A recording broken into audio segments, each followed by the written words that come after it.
Like this video, and subscribe to the channel for more captivating stories. You've probably seen it on the news. A lavish wedding, a powerful businessman marrying a simple small-town girl. Everyone calls it a fairy tale. But what happens after the camera stops flashing and the applause fades? Today, we're going to explore the dark side of that fantasy. The dress still hung in the closet, a silent, lonely ghost.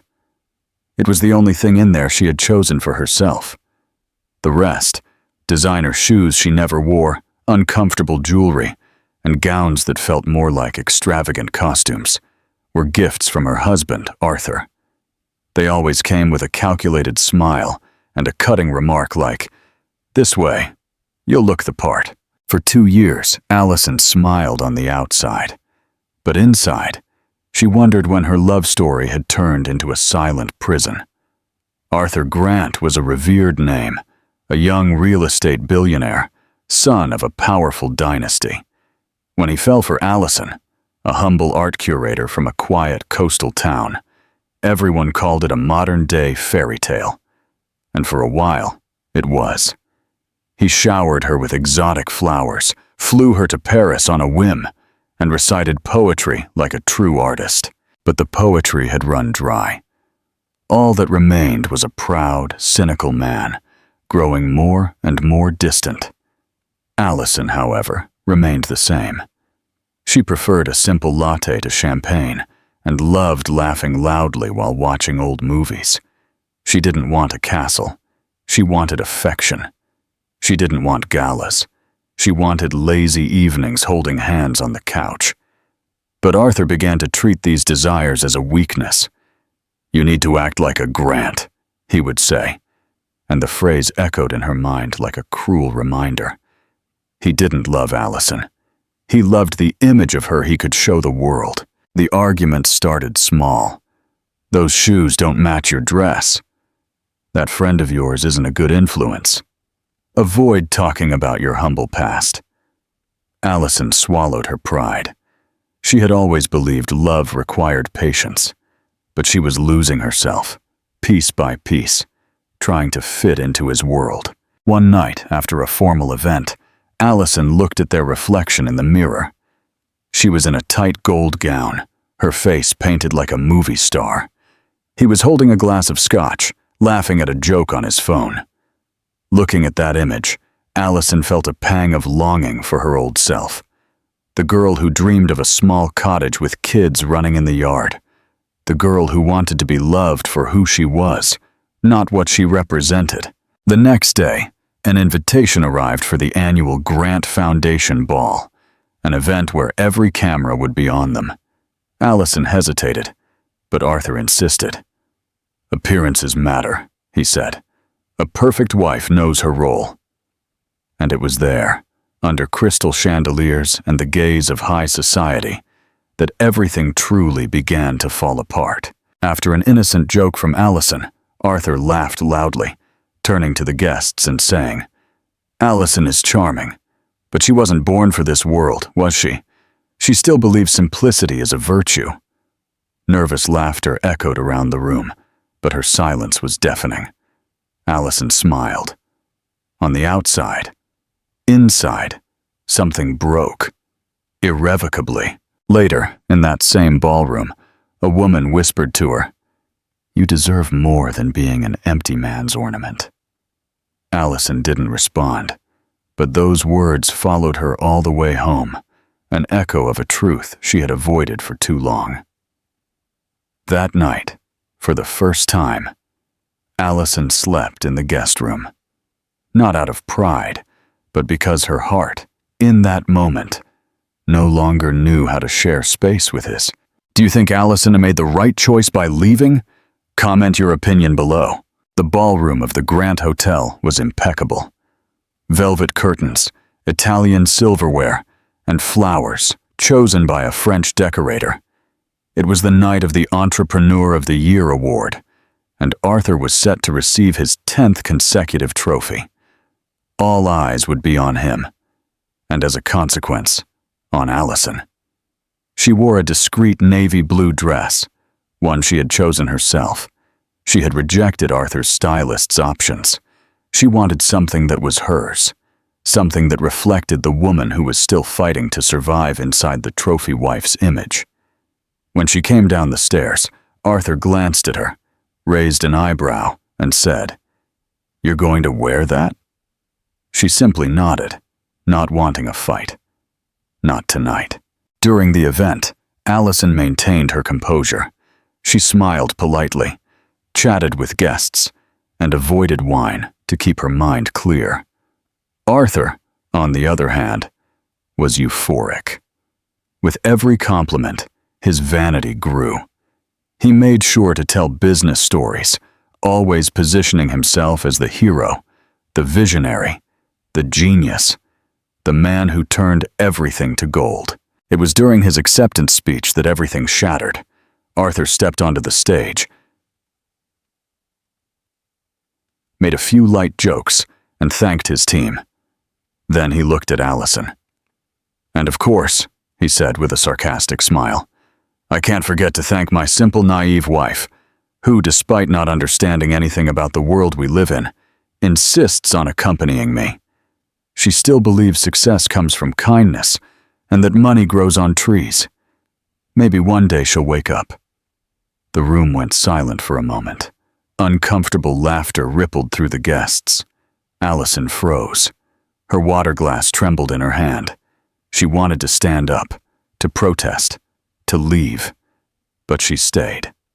For the last time, she stayed.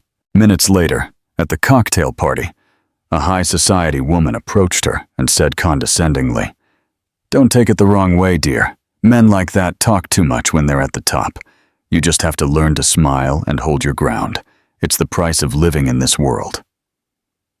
Allison smiled, out of politeness, out of fear, out of instinct. But inside, she was no longer the same.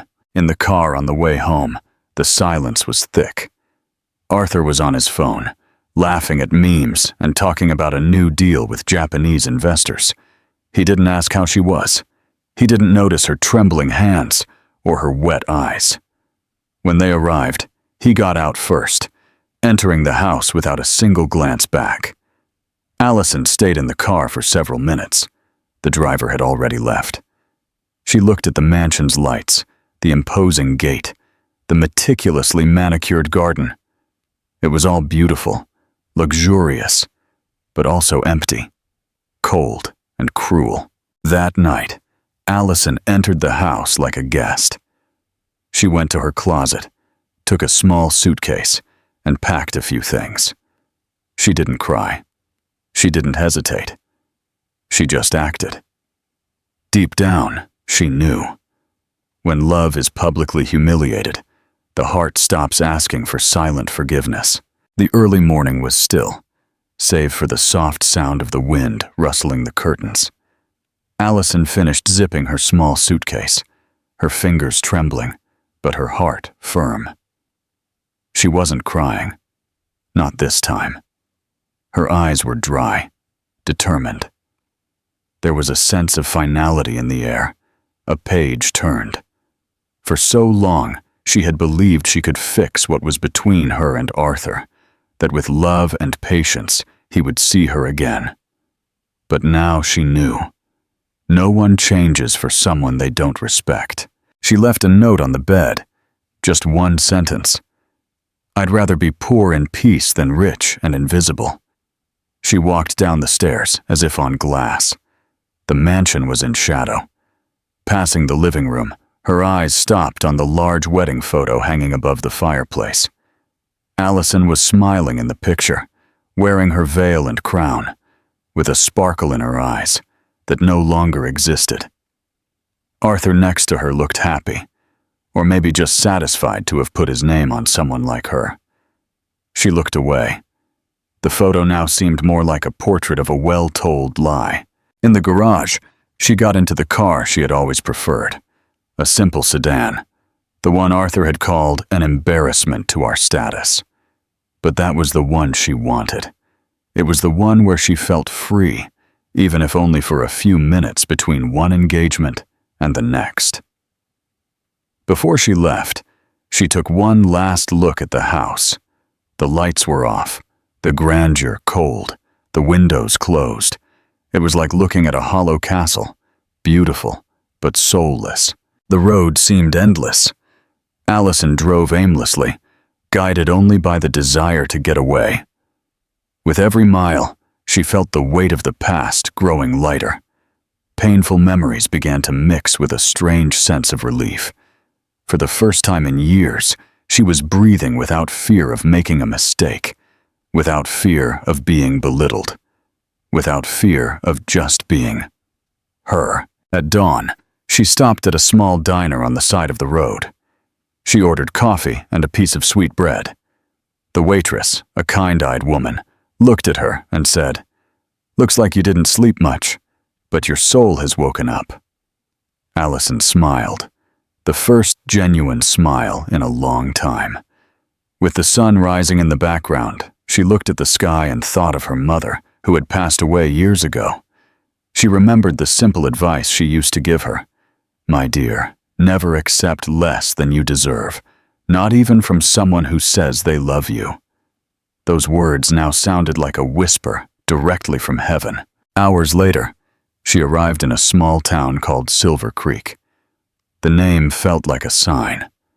Cobblestone streets, a park with children playing, and a calm that contrasted with everything she had experienced in recent years. Finding a modest inn in the center of town, Allison decided. She would stay for a while, maybe for life. She didn't know yet. The owner, Mrs. Jane, greeted her with an unexpected hug. "My child, you have the eyes of someone who is tired of pretending. Here, no one has to wear masks." Allison almost broke down then, but she took a deep breath. It wasn't time to cry yet. First, she had to rebuild herself. That night, she slept in a small room with cotton sheets smelling of real lavender and the distant sound of crickets. A room very different from the mansion's luxury. But for the first time in a long time, Allison slept in peace. And it was in that quiet sleep that, unknowingly, life would begin to plant a new seed. Two, in fact. Share this story with your friends and family if it moved you. Allison began to notice the changes in her body a few weeks after settling in Silver Creek. Morning sickness, a sudden sensitivity to smells, and inexplicable fatigue. At first, she attributed it to stress, the abrupt change in routine, or even the emotional relief of leaving Arthur. But deep down, something whispered a deeper, more intense possibility. One cloudy afternoon, she decided to visit the town's small clinic. The office was simple but welcoming. Dr. Carroll examined her gently and ordered some tests. Allison smiled nervously, trying to hide the fear. A few minutes later, sitting across from the doctor, she heard the confirmation. "Allison, you're pregnant." She fell silent, trying to process it. But before she could react, Dr. Carroll added with a glowing smile, "And not just with one baby. There are 2 hearts beating in there. You're going to have twin girls."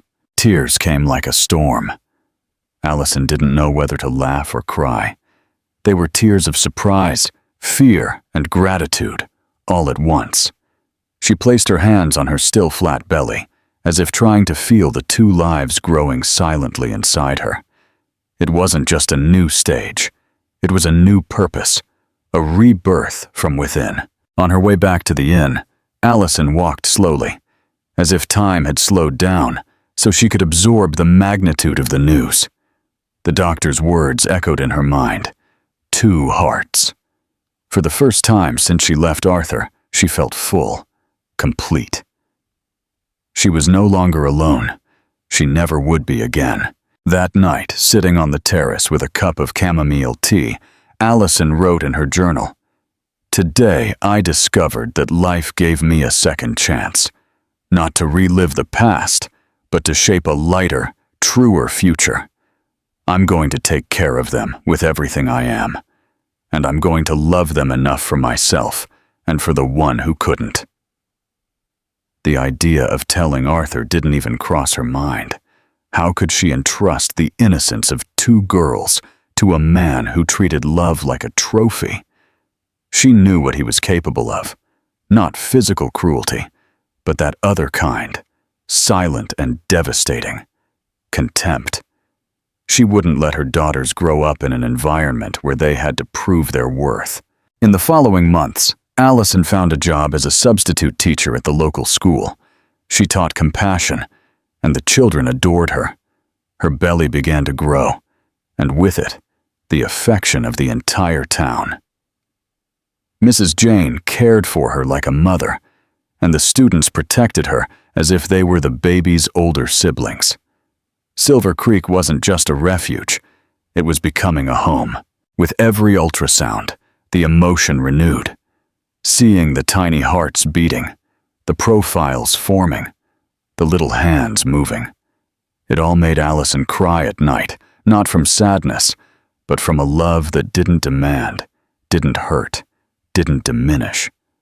The kind of love she had waited for all her life, and that was now literally growing inside her. One morning, as she was preparing the classroom, a little girl hugged her and said, "Your babies are lucky, Miss Allison. You smile with your eyes." Allison held back tears. That simple phrase summed up everything she wanted to be for her daughters. A refuge, a light, a constant smile, even on the difficult days. And so Allison made her decision. The past didn't matter. The absent father didn't matter. Her daughters would be born free, surrounded by love. And when the time came, she would tell them everything, with the truth that Arthur never had the courage to face. The bells of the Silver Creek School always rang at 7:30 a.m. A gentle, almost nostalgic sound that echoed through the cobblestone streets and woke the town tenderly. Allison, now 5 months pregnant, walked there every day with one hand on her belly and the other holding a folder full of activities. The morning sun was warm, but not scorching, and the colorful flowers on the balconies seemed to greet her at every step. The classroom where she taught was simple, with old desks, a slightly worn blackboard, and a shelf full of donated books. But for Allison, that space was magical. There, she reconnected with her essence, her vocation, teaching children, listening to their questions, and laughing at their stories. All of it filled the emptiness left by the years of silence with Arthur. The children quickly grew fond of her. They called her Miss Allison, with great affection. A little girl named Clara, just 6 years old, said, "The babies inside you are learning with us too, from now on." These small expressions of love were a balm for Allison's soul, and she felt more and more a part of the town. The community also got involved. Mrs. Jane prepared nutritious soups and left them in jars labeled, "For the girls on the way." Mr. George, the town shoemaker, made tiny leather sandals as a gift. Even the usually serious local priest smiled when he saw her and said, "Miracles come in pairs." It was as if Silver Creek had embraced not only Allison, but also the 2 lives she carried inside her. One weekend, the school organized a picnic to raise money for renovations. They invited Allison to say a few words. She stood on the small improvised stage under the shade of an oak tree and, with a choked-up voice, said, "I came here with a suitcase and a wounded heart. Today, I'm leaving with so much more than I brought. I'm leaving with affection, respect, and hope. Thank you." The crowd gave her a standing ovation, and in that moment, she knew she was no longer a guest. She was part of the town's story. At home in the evenings, she prepared for the babies with the help of other mothers from the town. They would knit, embroider, laugh, and share stories of childbirth and raising children. Every piece of fabric they touched seemed to carry a blessing. Allison, who once had everything in material terms, was now experiencing the deepest richness, the genuine care of simple people. She also began writing letters to her daughters. She saved each one in dated envelopes with messages of love, advice, and confessions. "Dear daughters," she wrote in one, "you saved me before you were even born. The world you will grow up in will be different from the one that hurt me. I promise." As the months passed, her belly grew, and her fear diminished. Allison was building something new with her own hands, without luxury, without applause, without cameras, just with true love, the kind that doesn't need a stage to shine. It was in this climate of quiet rebuilding that Allison received an unexpected invitation. The school administration wanted to hire her permanently as a head teacher. She accepted without a second thought. This was her home, and it would also be the place where her daughters would take their first steps. Subscribe to the channel and turn on notifications so you don't miss our next story. Arthur Grant watched the city from his penthouse balcony, like a conqueror gazing upon his territory, but without any pleasure. The New York City skyline blinked with vibrant lights. Cars moved like hurried ants, and down below, millions of dollars in business deals happened without pause. He had it all: money, power, respect in elite circles. But he couldn't sleep a single night without an inexplicable weight on his chest. Since the night he found Allison's room empty and the note on the bed, something inside Arthur had changed. In the moment, he laughed. He thought it was just a passing drama. "She'll be back," he muttered to himself. But days turned into weeks, and weeks into months, and Allison never returned. She didn't call or send a message. Her silence was more deafening than any argument they had ever had. He tried to distract himself. He traveled to London, then to Dubai.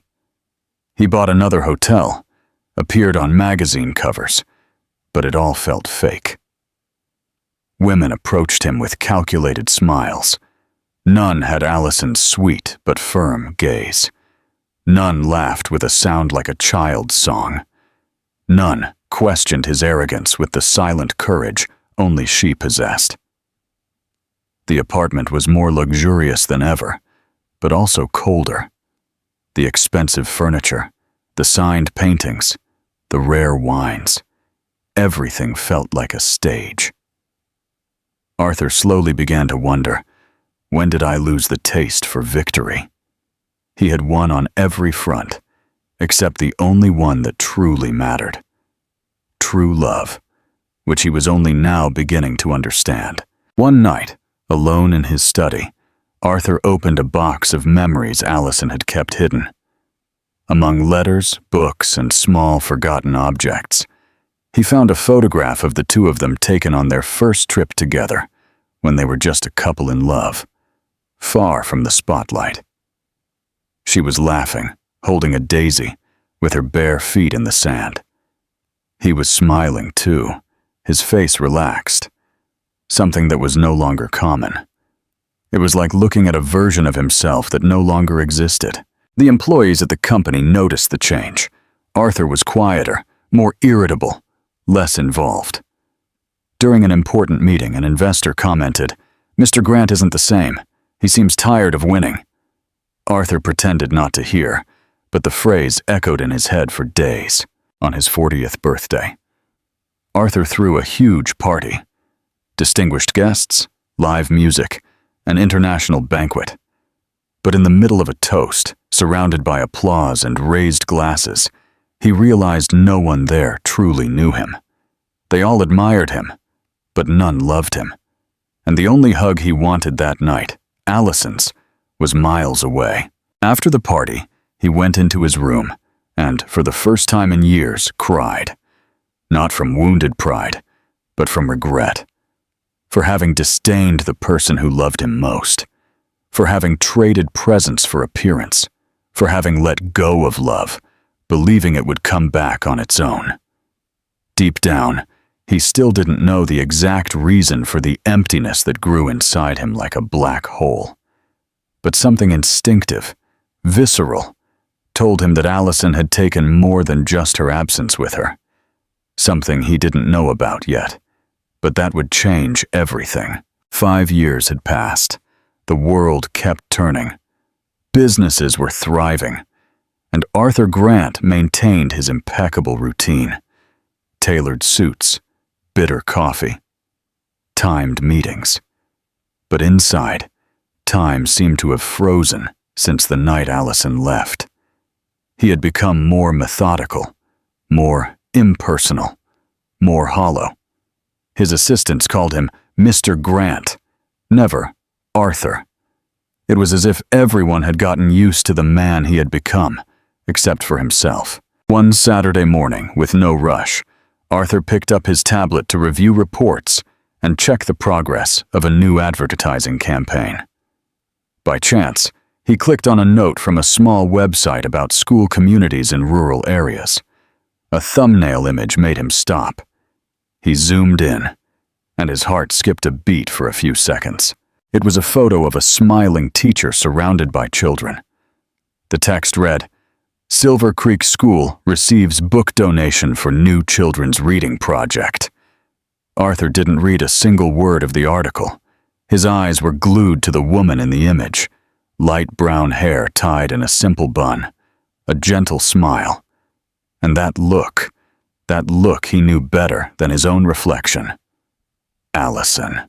But it wasn't just that. Beside her, hugging the teacher's legs, were 2 girls, around 4 years old. Identical. Same skin. Same sparkle in their eyes. And the thing that left him in a state of shock, the same dimple on their chin that he saw every time he looked in the mirror. The tablet slipped from his hands. For a second, Arthur was paralyzed. It was impossible. Allison? With daughters? And them? Were they his? The thought hit him like lightning.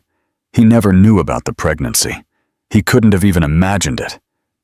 And suddenly, everything made sense. The silence, the escape, the total absence of contact. Had she left to protect those girls? He spent the rest of the day obsessed with the image. He zoomed in on every detail. He researched everything about Silver Creek.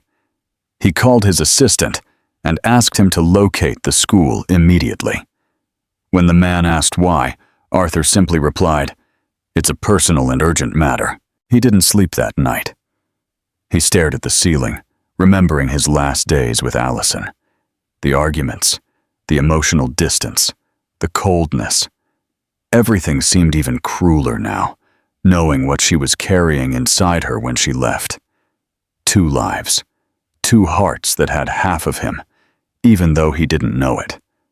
For the first time in years, Arthur felt something he hadn't felt since childhood. Fear. Fear of having lost something he could never get back.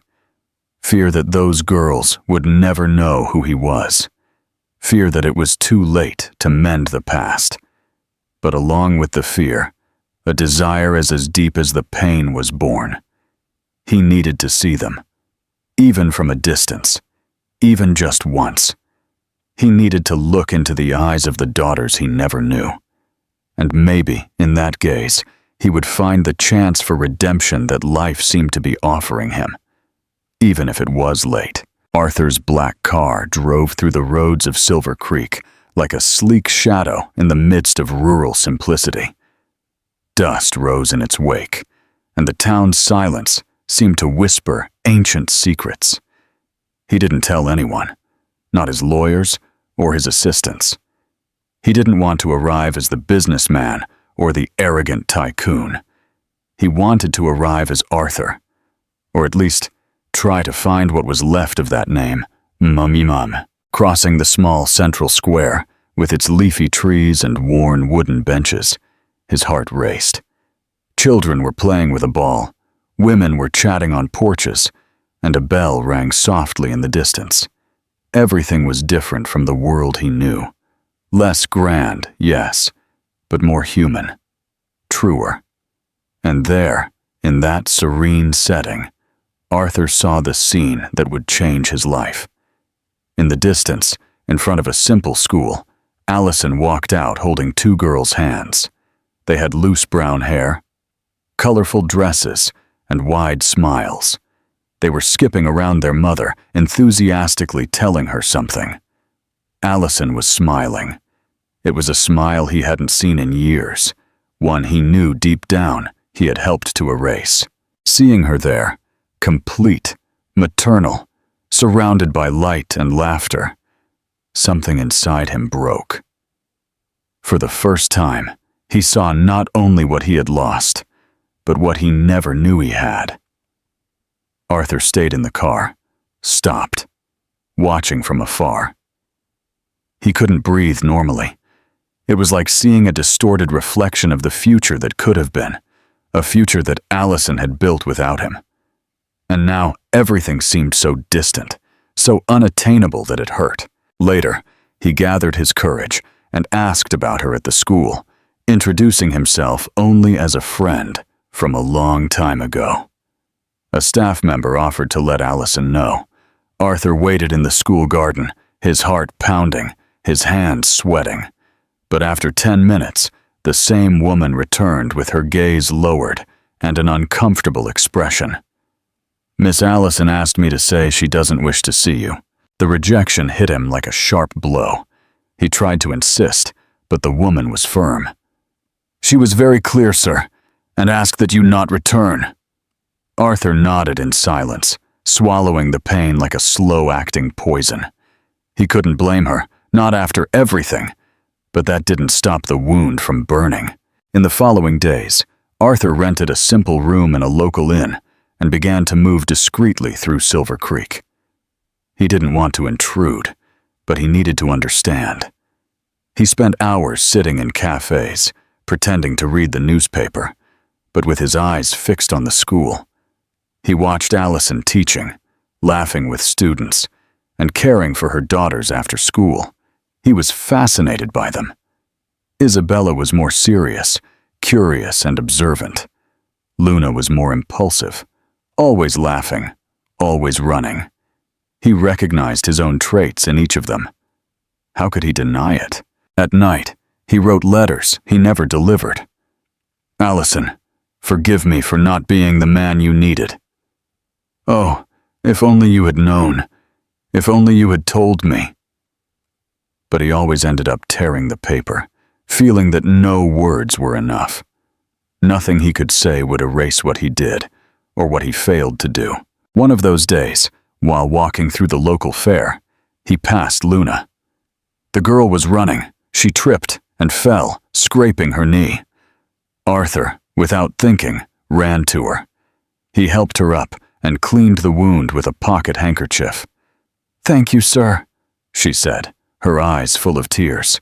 "You smell like the woods." He laughed with his eyes, not knowing what to say. It was the first time he had touched one of his daughters, and she had no idea. When Allison came running, calling her daughter's name, her eyes met his. It was only for a second, but there was so much pain, so much anger, and at the same time so much sadness in that look that Arthur lowered his eyes. Allison took Luna in her arms, turned, and disappeared among the market stalls without saying a word.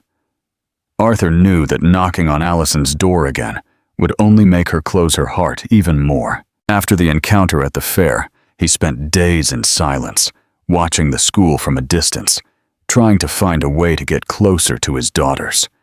The pain of Allison's rejection was real, but the desire to know the girls was stronger. Then he had an idea, perhaps cowardly, perhaps bold, but necessary. If he couldn't approach them as a father, he would arrive as a benefactor. The next morning, he went to see the school principal with a donation proposal. He introduced himself as Arthur Morris, a businessman interested in supporting educational projects in rural communities. The woman was delighted. Silver Creek lacked resources, and a philanthropist willing to donate books, toys, and school supplies was an unexpected blessing. He made it clear he wanted discretion. He didn't want publicity. In reality, he just wanted to see the impact up close. On the day the first books were delivered, Arthur personally went to the school. He wore simple clothes, his beard unshaven, nothing of his usual impeccable suit. The children surrounded him like a hero, but no one's eyes shone as brightly as Isabella and Luna's.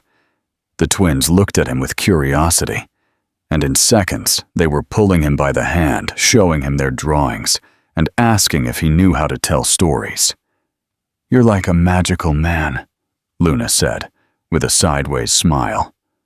Arthur laughed. "And you're like a star with legs."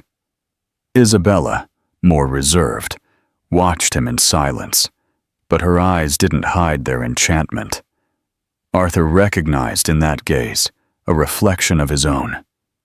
Curious, analytical, and cautious. It was as if she sensed, without knowing it, that there was something more there. In the following days, he began to visit the school frequently. He helped in the library, read stories, and brought educational games. He was always present, but never intrusive. The girls started calling him Uncle Arthur, and with time it became a ritual. When he arrived, they would run to hug him as if he were already a part of their lives. One day, in an unguarded moment, Luna asked him, "Uncle, do you have kids?" Arthur hesitated, swallowing. "I do, but I don't know them well yet." Isabella, always observant, frowned but said nothing. Arthur changed the subject, but the question burned inside him for the rest of the day. Allison watched him from afar. At first she felt invaded. She wanted to forbid him from approaching. But seeing the girl's genuine joy, she hesitated. She didn't know if it was right or not, but for now, they seemed happy, and that was all that mattered. Still, Arthur's presence kept her on constant alert. He was dangerous, not with violence, but with charm, with words, with promises. She couldn't allow herself to believe again. Arthur, for his part, was beginning to experience something he had never known. Every laugh, every absurd question, every hug from the girls was a brick rebuilding. What he didn't know was missing, and the more he got involved, the more it hurt to keep the secret. He wanted to say, "It's me, I'm your father," but something held him back. Fear. Fear of losing the little he was building. One rainy afternoon, Isabella surprised him with a drawing, him holding her hand along with Luna, with a huge sun behind them. "It's you, Uncle Arthur. The sun is always out when you're here." Arthur hugged the drawing to his chest, unable to hold back his tears. That wasn't just children's art. It was love. A love he never knew existed, and now couldn't imagine living without. What do you think Allison will do when she finds out the truth? It was a quiet afternoon, one of those when time seems to slow down. Arthur was helping in the small school library, organizing shelves, and labeling donated books. The principal, grateful for his support, gave him access to a small back room where old notebooks, biwas, and some forgotten student diaries were kept. Arthur, naturally curious, got lost among the yellowing pages until something stopped him cold. Among a pile of school notebooks was a small blue-covered diary, worn at the edges. It had no name visible on the front, just a dried lavender flower between the pages. Arthur instinctively opened it.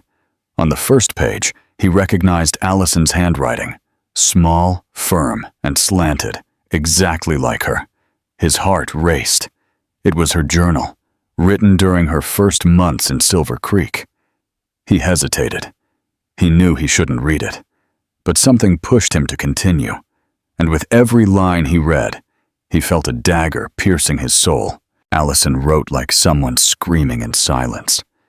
There were fragments about the pain of being publicly humiliated, about nights spent crying alone next to a husband who slept in peace, about the anguish of losing herself to fit into the world of someone who only saw her as an ornament. But what hurt the most was finding the first notes about the pregnancy. "Today I learned I'm not just carrying one heart inside me. There are two. Two miracles that will grow far from the arrogance that destroyed my love. They will never know what it's like to be disdained by the person who should protect them. I will be everything to them, even if it costs me everything. The words burned like fire in Arthur's eyes. It reminded him of that time, and how he was blinded by pride, too busy with meetings, profits, and appearances. While Allison was discovering the life growing inside her, he didn't even notice her emotional absence. He wasn't there when she needed him. He didn't hold her hand when her world became two. And now he understood the reason for the silence. Allison didn't abandon him. She saved herself. Tears streamed down his face uncontrollably. He, the man who didn't cry, now trembled alone in the small back room of a rural school. Allison's words echoed in his mind like ghosts. I screamed with my silence, and you never heard me. I never lacked for luxury, but affection disappeared little by little. I had to leave to survive.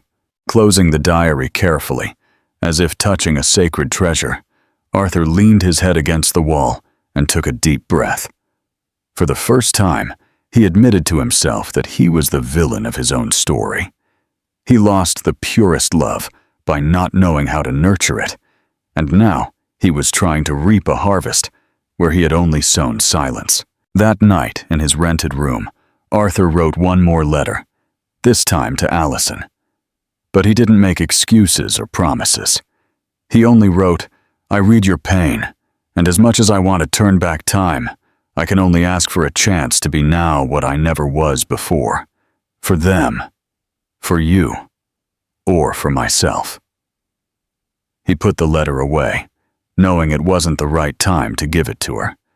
But something inside him had changed forever. It was no longer about winning Allison back. It was about becoming worthy, even if he never had her back. The afternoon was muggy, and heavy clouds gathered over Silver Creek as if announcing a storm, not just a weather event, but an emotional one. Arthur walked the cobblestone streets with uncertain steps. He held Allison's diary in his hands, wrapped in a linen handkerchief, and his heart beat so fast it felt like it would burst from his chest. He had made up his mind. He couldn't continue living in anonymity, hiding behind donated books and a pseudonym. He needed to talk to her, look her in the eye, and ask for forgiveness, even if it was too late. He found Allison at the school at the end of the day. She was saying goodbye to the children when her eyes met his. He was standing by the gate entrance. Allison froze. Her smile disappeared. For a moment, time seemed to fold over them both.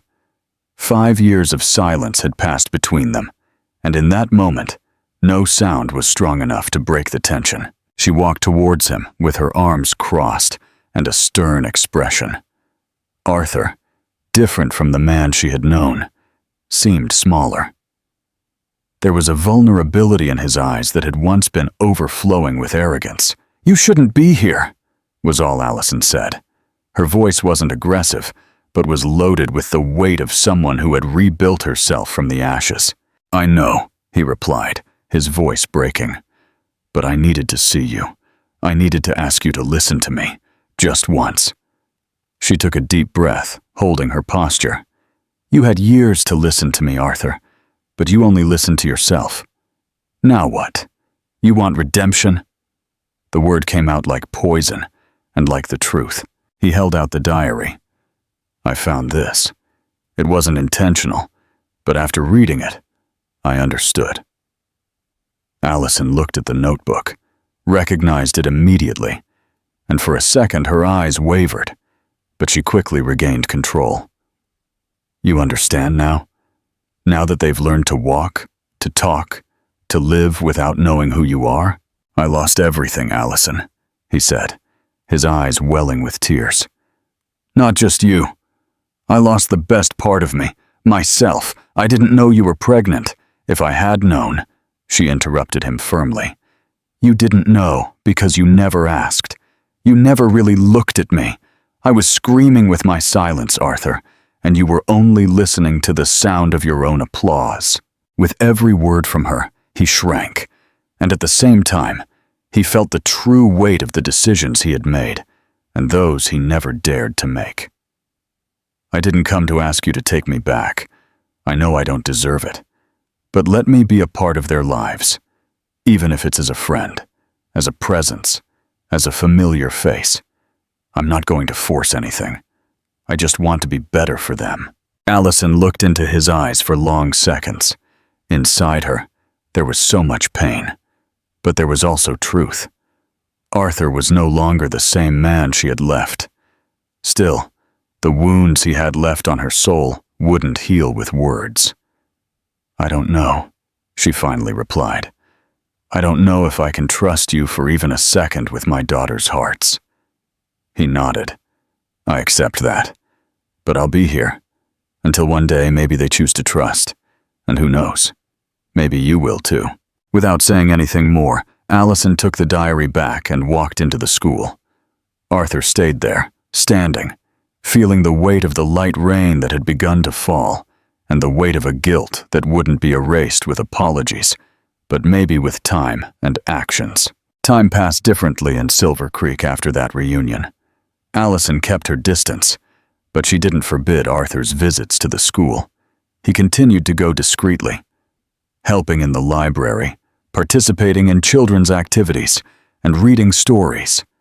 He was respectful, reserved, almost shy. He never forced an approach with Allison, and never mentioned his true role in the girls' lives. He was simply there, constant and silent. Isabella, the most observant, began to notice small things. The way Uncle Arthur looked at them with a different kind of tenderness, how he sometimes seemed to hold back tears when they smiled or said something funny. She noticed his glassy eyes in the simplest moments, like when Luna showed him a drawing, or when she herself read a made-up story aloud. One afternoon, the twins were sitting in the school garden with him, eating pieces of sweet bread Mrs. Jane had made. Luna was chattering non-stop, telling a story about a talking dog. Isabella, quieter, watched.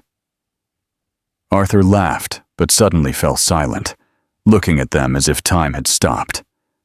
That's when Isabella asked, with the naturalness of a child who carries wisdom between the lines, "Uncle, why does the magical man cry when he looks at us?" Arthur was paralyzed. He didn't expect the question or know how to answer. He swallowed, trying to maintain his composure. Sometimes, people cry from emotion, because their hearts are so full that they need to overflow through their eyes. Luna laughed. "Like when I got my stuffed bunny." Isabella, however, wasn't satisfied. She looked at him again and said more softly, "But your tears look like nostalgia, like you wish you had been here before." Those words hit Arthur like lightning. He lowered his gaze, ran a hand over his face, and forced a weak smile. Maybe you're right, little one." Luna, oblivious to the depth of the conversation, ran off after a small bird, but Isabella stayed. She sat beside him, and after a while, took his hand. That night, Allison was preparing dinner when Isabella, sitting at the table with colored pencils, said, "Mom, the magical man is sad, but he smiles at us like we're the best thing he's ever seen." Allison stopped for a moment. She felt a lump in her throat. Her daughters were feeling, perceiving, and deep down, she knew it was inevitable. Luna from the other room shouted, "I want Uncle Arthur at my birthday party." Allison forced a smile. "We'll see, my love." But inside, the dilemma grew.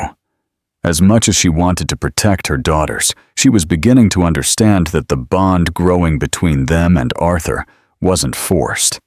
It was natural. It was inexplicably real. Later, alone, Allison sat on the terrace. She looked at the stars while remembering Isabella's words. "Like you wish you had been here before." And for the first time since she saw him again, she allowed herself to think, what if he really did? What if, for the first time, he's genuinely trying? It was a beginning of surrender, a timid step towards acceptance. It was a hot afternoon in Silver Creek, and the school was hosting a small cultural fair in the courtyard. Parents, teachers, and students gathered around colorful stalls with local sweets, crafts, and educational games. Luna ran from one side to the other with a flower in her hair, laughing heartily as if joy were her native language. Isabella, as always, preferred to observe and draw, sitting in the shade of a tree. Arthur was there too, helping to set up an interactive reading booth. He had learned to move discreetly, without forcing his presence. He was just there, and that being there already said a lot to those who were paying attention. But on that day, fate decided to test the invisible bond growing between him and his daughters. Luna, in her relentless running, tripped while trying to jump over a small wooden wall that surrounded the garden. She fell awkwardly, rolling down a slope that led to a small stream. Her scream was sharp, desperate, and for a second, everything around them stopped. Allison froze when she heard it. But before she could run, a figure shot past her like lightning. Arthur. He ran down the hill without thinking. The water barely covered his ankles, but Luna had a scraped knee and was trembling from fright. Arthur lifted her into his arms gently and hugged her tightly, murmuring, "It's okay, my love. Daddy's here." Only then did he realize what he had said. The words had escaped him instinctively, and Luna, through her tears, clung to him as if she had always known. Allison, from the top of the hill, saw everything. Arthur's desperation, the way he held Luna, the emotion on his face when he saw she was okay. There was an instinct there that couldn't be taught or faked. It was pure, genuine, fatherly love. And that disarmed her like nothing else had before. While everyone rushed to help, Allison remained still. She felt an intense struggle within her. A part of her wanted to run to Luna, take her in her arms, and pull her away from Arthur, as she had done all these years. But another part, silent but persistent, whispered, "He's changing. He's trying. And maybe, just maybe, he deserves to see what he's sown finally blossom." After the scare, Luna was taken to the school nurse's office, with Arthur by her side, holding her hand. Allison entered shortly after and their eyes met. For the first time it was a wordless, tense, emotional, and honest look. She saw him wipe away a tear from the corner of his eye before he left, giving her space to care for her daughter. That night, Allison sat on the edge of the bed while the girls slept. She watched Luna, now with a bandage on her knee, breathing peacefully. Beside her, Isabella slept, hugging the drawing she had made at the fair. Allison remembered the scene. Arthur running, shouting his daughter's name, throwing himself into the stream without hesitation. That wasn't faked. It wasn't calculated. It was the man she wished she had known years ago, but the fear was still there. The fear of letting herself go, of opening her heart again and being hurt. Forgiveness was a difficult bridge to cross when you had spent so long defending yourself from pain. And Allison knew it. Still, something inside her was beginning to soften. A beginning of surrender. A first step. The school auditorium was packed. It was the night of the children's musical performance, and parents filled the wooden benches with proud looks and cell phones in hand. Allison was in the third row, dressed simply, but with eyes shining with anticipation. Isabella and Luna were in the final scene and had rehearsed all week. The whole town seemed to beat with a single heart. Arthur arrived minutes before the lights dimmed. He sat discreetly in the back, but Luna saw him from afar and smiled and waved. Allison noticed the gesture and looked back. Their eyes met for a few seconds that felt too long. She didn't look away. And for the first time, She didn't harden either. After the performances of the younger groups, the school principal came on stage to announce a special tribute. She said that tonight one of the school's benefactors wanted to share something personal. Arthur walked onto the stage, surprising many, including Allison. He was wearing a simple shirt, no expensive watch, no poses, just him. "Good evening," he began, holding a guitar. "I wrote this song many years ago. I never finished it. And maybe I'm only just now understanding why. Sometimes you have to lose everything to discover what really matters. This is for someone who taught me to love, even when I didn't know how to reciprocate." The silence in the hall was absolute. Allison held her breath. She knew the beginning of that melody. It was the song he started to write when they were engaged, an unfinished gift he had promised to finish when he had time. He never finished it until now. The first notes came out soft, a melancholic strumming that seemed to carry years of distance, pain, and regret. When Arthur began to sing, his voice was low but firm. The lyrics spoke of a lost love, of second chances, of promises made too late, but still full of truth. And in every verse, Allison recognized herself. "I looked for you in the silence of my pride, and I found your absence screaming in my skin." Tears slid down her cheeks before she could stop them. Allison never cried in public. Never. But there, faced with the naked sincerity of that song, no barrier was strong enough. Arthur wasn't singing to impress. He was singing to give. Every word was an offering of pain, love, and guilt. Isabella and Luna, on stage, watched in silence. They sensed that something important was happening, even if they didn't understand everything. Luna whispered to her sister, "That song is for Mommy. I know it." At the end of the performance, the audience erupted in applause, but Arthur just lowered his head, thanked them, and walked off discreetly. He didn't look for Allison.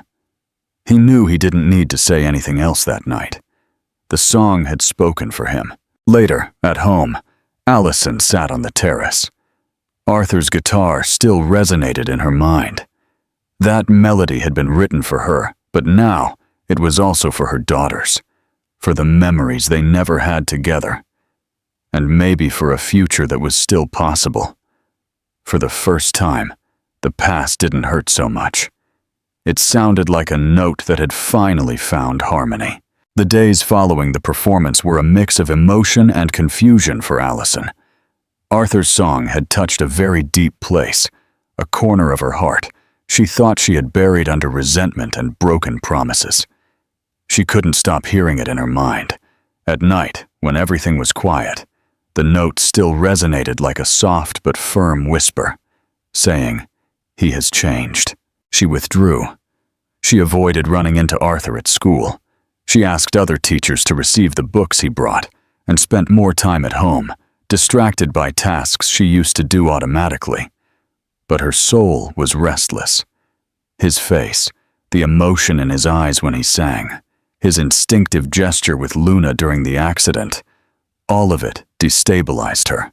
In the middle of that internal storm, the questions came. First, it was Luna, always direct. "Mommy, why does Uncle Arthur get so happy when we smile?"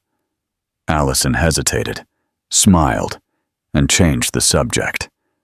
But Isabella, with her profound gaze, went further. One night, while helping her mother collect clothes from the clothesline, she suddenly stopped and blurted out, "Mommy, do we have a daddy? Do we?" Allison felt the ground give way beneath her. She was silent for what felt like centuries. She knew this moment would come. She had always known. But nothing prepared her for the impact of those words, spoken with innocence and a thirst for truth. "Of course, my love," she replied, her voice choked up.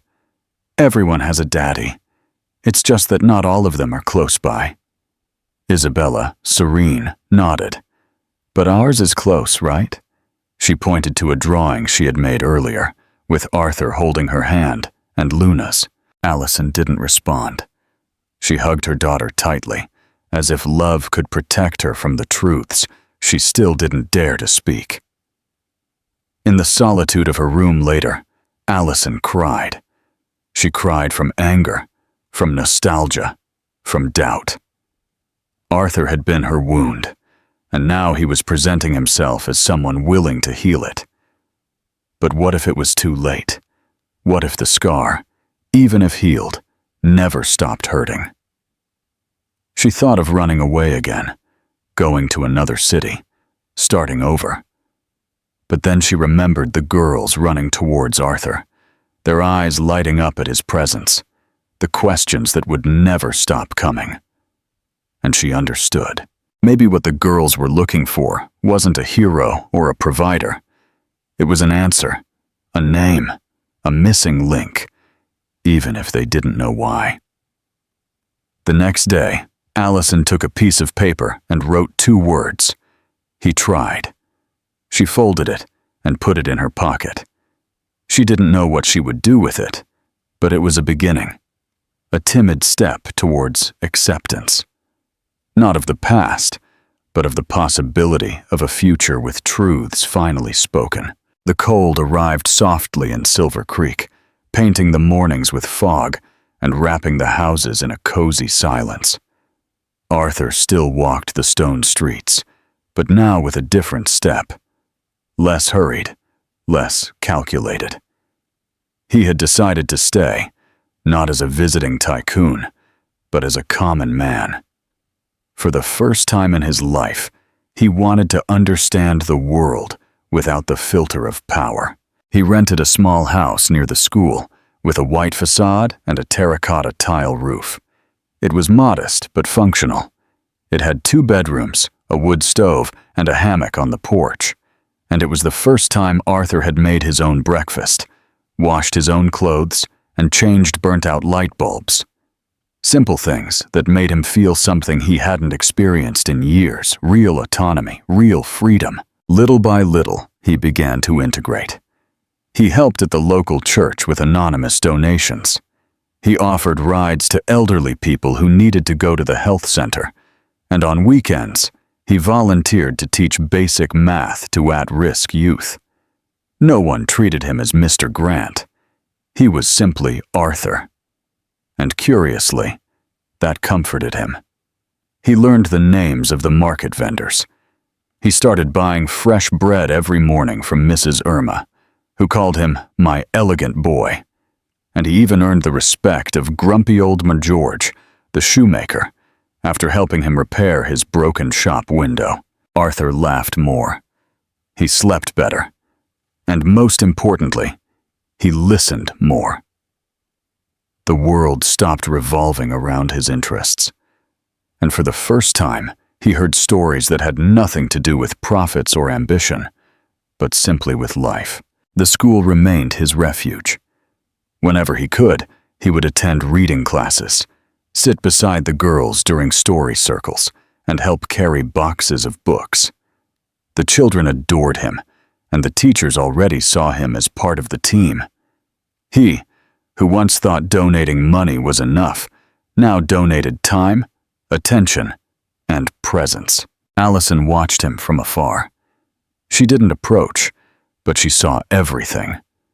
The way he wiped the girls' foreheads when they got sweaty at recess, how he knelt to talk to them at eye level, how he laughed at Luna's absurd questions and praised Isabella's drawings with genuine enthusiasm. Arthur was rebuilding himself in front of her, not with words, but with actions. One afternoon, Allison passed by his new house and saw him sweeping the sidewalk. He noticed her, but didn't approach. He just smiled from afar and waved. A simple gesture, without demands. She responded with a timid wave and continued on her way, but her heart felt heavy in her chest. That man was no longer the same. Later, Luna commented, "Uncle Arthur smells like home now."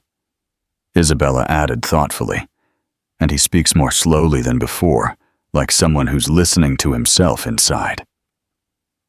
Allison smiled, her eyes filled with tears.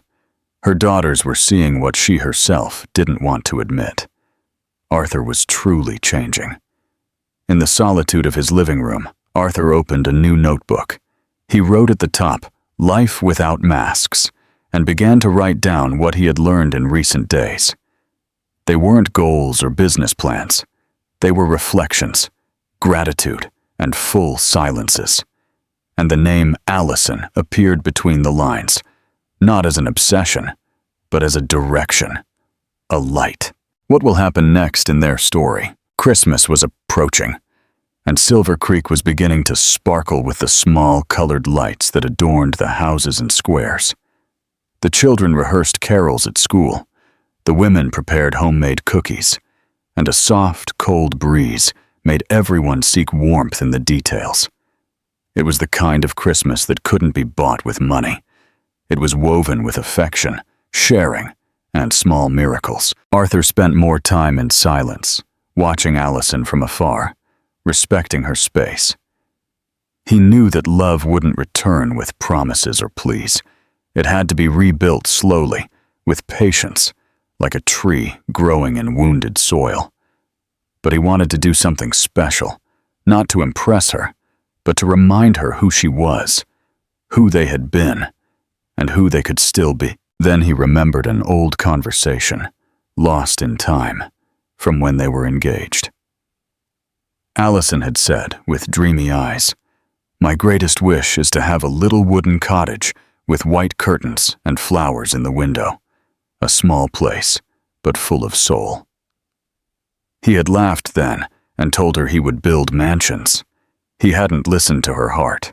Now, years later, those words came back like an echo. An echo. For weeks, Arthur worked in secret with the help of some of the town's neighbors. He bought boards, nails, and paint, and built a small wooden cottage with his own hands in the school garden. It had white curtains, pots with daisies, and even a sign on the door with the names Isabella and Luna. It was a gift for them, but deep down, it was a way of asking their mother for forgiveness. On Christmas Eve, he waited for sunset to reveal it. He invited Allison to meet him with the girls at the school for a surprise. She hesitated, but went. When she arrived and saw the cottage lit up with small yellow lights, with her daughters sitting on the porch playing house, her eyes filled with tears. Not because of its size or value, but because of the gesture. Arthur approached with his hands in his pockets. "I remembered what you said a long time ago, about the little cottage. Back then, I didn't listen to you, but today, Allison, I hear every one of your words. I don't know if this changes anything, but I wanted them to have a little piece of your dream." He didn't expect a response. He just wanted her to know. Allison approached slowly, ran her hand over the smooth wood of the window, and went inside. The cottage smelled of fresh paint and lavender. Inside, there were hand-sewn cushions, children's books, and 2 rag dolls with her daughters' names embroidered on them. She sat on the wooden floor and cried, silently, for the memory, for the regret, and for that simple gesture that carried so much love. Luna ran and threw herself into her lap. Isabella, with her characteristic care, brought a blanket. Arthur watched from outside, not intruding. He just waited. Allison looked up, and for the first time since his return, she looked at him with gratitude. It wasn't a new beginning, but it was a crack in the wall. Before he left, she said, "Thank you. You didn't listen before, but you do now, and that's a lot." And she closed the cottage door with her daughters inside, hugging her. Arthur walked away with a small but genuine smile. For the first time, he felt he didn't have to prove anything. He just had to be there, finally at the right time. The morning after Christmas, a golden light entered softly through the school's windows. The wooden cottage still smelled of fresh paint and fulfilled dreams. The girls had slept hugging their new rag dolls, and Allison, though tired, woke up with a lighter heart.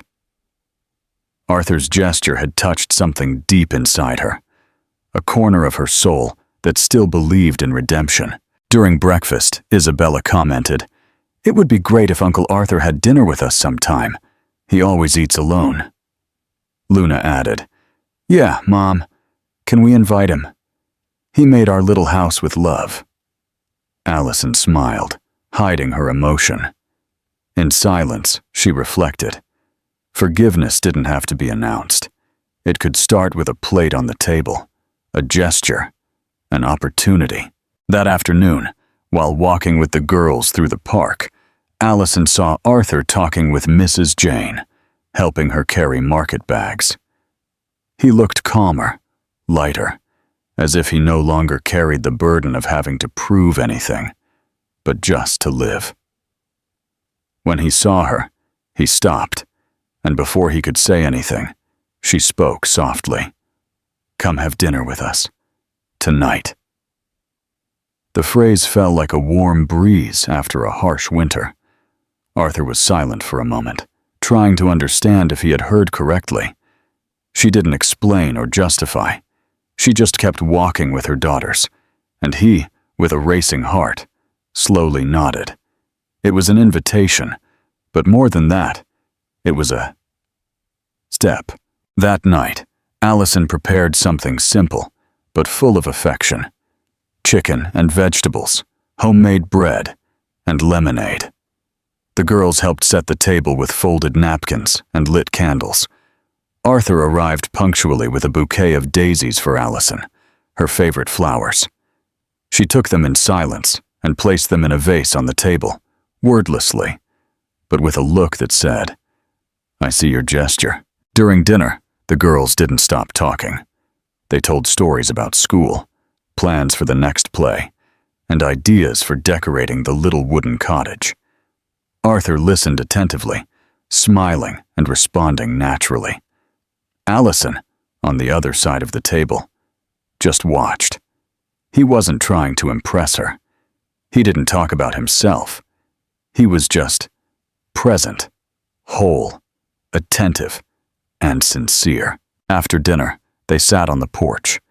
Luna fell asleep on Arthur's lap, and Isabella leaned against her mother. The night was starry, and there was a rare peace in the air. Allison took a blanket and draped it over his shoulders. He thanked her with a gesture, not breaking the silence. In that moment, everything was said, even if not a single word was spoken. When he said goodbye late in the evening, Allison walked him to the gate. Before he left, he looked at her gently.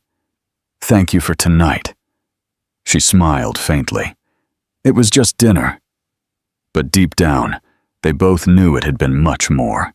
It was a silent ritual of reconciliation, a beginning of repair, a thread of hope. As he walked back to his house, Arthur looked at the sky and whispered to himself, "She's opening the door, and I'm going in with a clean heart." Allison, from inside the house, cleared the empty table, her hands trembling and her heart at peace. For the first time in years, she felt that perhaps forgiveness didn't erase the wounds of the past, but could redraw the paths of the future. The days that followed dinner were wrapped in an almost magical calm. Arthur was still present, but with a gentler step. There was no longer anxiety in his gestures or expectation in his gaze. He simply continued with humility, becoming a part of the girls' daily lives, and quietly, Allison's world. It was as if the contours of life were being redrawn little by little, with light but firm lines. Allison, for her part, was beginning to relax. She allowed herself to laugh more, let the silences with Arthur be less awkward, and no longer avoided his gaze. It was as if a bridge had been built between the past and the present, a bridge made of small actions, not empty promises. One clear afternoon, Isabella asked to stay alone in the school's reading room. With a pile of paper, colored pencils, and silence all around, she leaned over the table and began to write. Her strokes were firm, as if each letter carried a piece of truth. She folded and unfolded the paper, checked her spelling, and in the end, drew a small heart in the corner. Then she put the envelope in her backpack like someone hiding a treasure. 2 days later, Arthur arrived at the school with some new books. The twins ran to him as usual, but this time Isabella was serious. She held out the envelope with both hands. "It's for you, but only open it when you're alone." Surprised, he nodded and put it in his pocket, moved by the maturity of the gesture. Later, sitting on the small porch of his simple house, Arthur carefully opened the letter. As he read the first words, his hands began to tremble. "Dear Daddy, we already know, even if you don't say it. We know because of the way you look at us, how you hold Luna's hand when she's scared, how emotional you get when we sing. Mommy says the past hurts, but I think the present can heal. If you want to stay forever, we'll let you. With love, Isabella, and Luna too, even though she can't write everything yet." Tears streamed down his face uncontrollably. Arthur pressed the paper to his chest, as if trying to keep that moment in his heart. Never in his life had he felt something so profound. It wasn't just forgiveness, it was acceptance, love, pure, childlike, and unconditional.